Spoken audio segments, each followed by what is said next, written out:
हम भगवान श्री राम का उपदेश सुन रहे थे। भगवान राम के राज्य में कहते हैं दैहिक दैविक भौतिक तापा राम राज काहू नहीं व्यापा।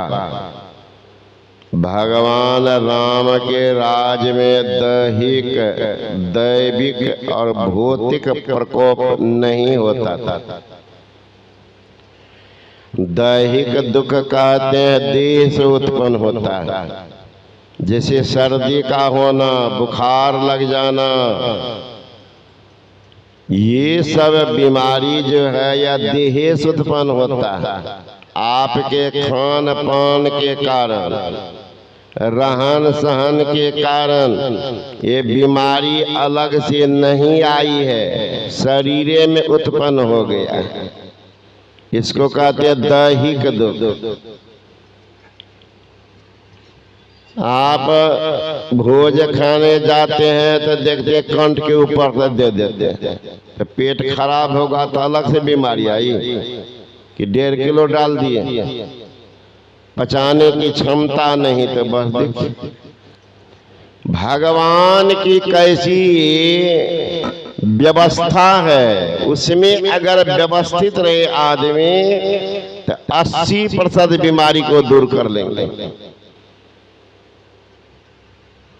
व्यवस्था का मानते हैं। अब देखिए भगवान की व्यवस्था, बच्चा जन्म लेता है, बच्चा जन्म लेता है, हिलता डुलता नहीं है तो माँ के गोद में रहता है, तो भगवान वहीं दूध के व्यवस्था कर दिए। देख लीजिए तमाशा, विशेष ध्यान देंगे तब तो। उससे पहले दूध नहीं माँ के पास, और दूध भी कहाँ पर, जहाँ माँ गोद में लेगी तो वहीं परेशानी के परेशान दो, कहाँ से लेंगे दूध, हमेशा रोता है। माँ को भी कोई परेशानी नहीं है, अब बच्चा को भी कोई परेशानी नहीं। दूध भी कैसी व्यवस्था कर दिया है परमात्मा ने, कि बच्चा को अगर भूख लगती है तो माँ नहीं कह रही है कि बेटा 1-2 मिनट रुक जाओ, का क्यों, अभी दूध गर्म है, थोड़ा ठंडा लेते, बोलती है। या बेटा रुक जाओ, दूध जरा ठंडा है, थोड़ा गर्मा लेते। दूध भी ऐसा कि वह बासी नहीं होता, सारा दूध बासी हो जाता है। अब माँ के पास में रहने वाले दूध बासी नहीं होता है। जब बच्चा पीना चाहिए बिल्कुल तरोताजा, तरोताजा। दूध भी कमता नहीं है और दूध जमता भी नहीं है, वह दूध घटता भी नहीं है और वह दूध फटता भी नहीं है। जब बच्चा पी लो एकदम तैयार।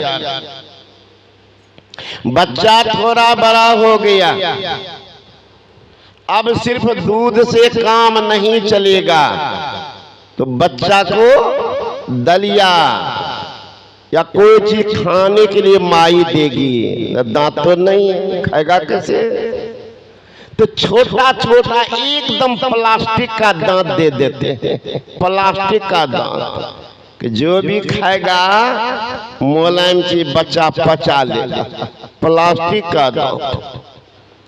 थोड़े दिन के बाद फिर देखिए, देखते हैं भगवान अब दूध की भोजन से भी बच्चा का काम नहीं चलेगा, तब अब चावल दाल रोटी भूजा सब खाएगा। तो कहते बेटा वो पहले वाला दांत हमको लौटा दो, अब नया मजबूत दांत देते हैं, सब कुछ खाओ। तो पहले वाला दांत छीन लेते हैं, नया मजबूत दांत दे देते हैं। अब जो भी खाना हो मजबूत से मजबूत भूजा खाना हो, चावल रोटी खाना हो, तो बच्चा पचाता है, बड़ा हो गया, खाओ, जितना खाना है खाओ। खाते जाता 60 के ऊपर जब होता है तो भगवान कहते हैं कि ये बूढ़ा का लीवर अब कमजोर हो रहा है, पचाने की शक्ति कम गई है। तो कहते हैं कि बाबा जी ये भी दांत हमको दे दीजिए। तब जैसे बच्चा में खाते थे लिक्विड मुलायम चीज, वही खाइए। आई जो जी की आदत बना लिए हो भुजा खाने का, ये सब अब बंद करो, मुलायम चीज खाओ, मुलायम चीज खाओ। लेकिन बूढ़ा तो इतना चालाक हो गया, खाने की आदत पड़ी है, छोड़ना चाहता नहीं है। कहते दांते न टूटा है, डॉक्टर से फिक्स दांत लगा लेंगे। चला जाता है डॉक्टर के पास, मजबूत दांत लगाता है, अब दिन भर में पुआ मलपुआ भूजा खाता है और लोटा ले लेकर दिन भर लैट्रिन रूम में भागता है। कारण क्या है? भगवान के व्यवस्था को नहीं माने। भगवान का रहा मुलायम खाओ, बुढ़वा जी के कारण से खाता है, लैट्रिन रूम दौड़ता है। पेटे खराब, पेटे खराब, पेट खराब कैसे हो गया? तो कुछ दुख होता है देह से उत्पन्न, कहते हैं भगवान राम के राज में नहीं होता। दैहिक दुख, दैविक प्रकोप। आज देखिएगा लोग कहेगा बाबा इतना अत्याचार अनाचार दुराचार हो रहा है, भगवान कहाँ है? हरे महाराज अत्याचार अनाचार दुराचार अभी चरम पर नहीं गया है। जब चरण पर जाता है तब भगवान का अवतार होता है। कलयुग में आया अभी कल के भगवान, जबकि द्वापर में भगवान श्री कृष्ण को आना पड़ा, त्रेता में भगवान राम को आना पड़ा। उस समय में कितना अत्याचार होगा ख्याल कीजिएगा। तो आज भगवान कहते हम ही अब इंतजाम कर देते हैं। क्या करते हैं? जिस दिन सारा पपिहा सब जमा होता है ट्रेन में, एक के बार ले जा करके एक्सीडेंट सारा नाम सत्य हो जाए। खुदरा कितना मारेंगे? तो भगवानों बड़ा चालाक है। एक के बार बस में बैठ जाओ, उसमें भी कोई पुण्यात्मा होते सुनिएगा कि बच गया, बाकी गया। एक के बार खुदरा नहीं, ट्रेन एक्सीडेंट, बस एक्सीडेंट। अभी जा रहे थे कलकत्ता से हम लोग हवाई जहाज से बेंगलोर। संजोग ऐसा हुआ उस दिन कि पायलट का जो था वो पैराशूट अथी हो गया, जिससे वह चलता। अब वो बोलेगा तो पैसेंजर भयभीत होगा। पैसेंजर सब जो बैठा हुआ ये थोड़े हाथ चलने वाला सब था।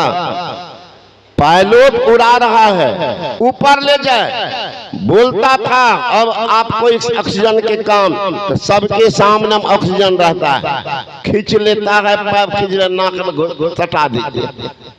अब ये हवा नहीं, ऑक्सीजन का चल रहे हैं सारा पैसेंजर, कभी ऊपर कभी नीचे, कभी ऊपर कभी नीचे।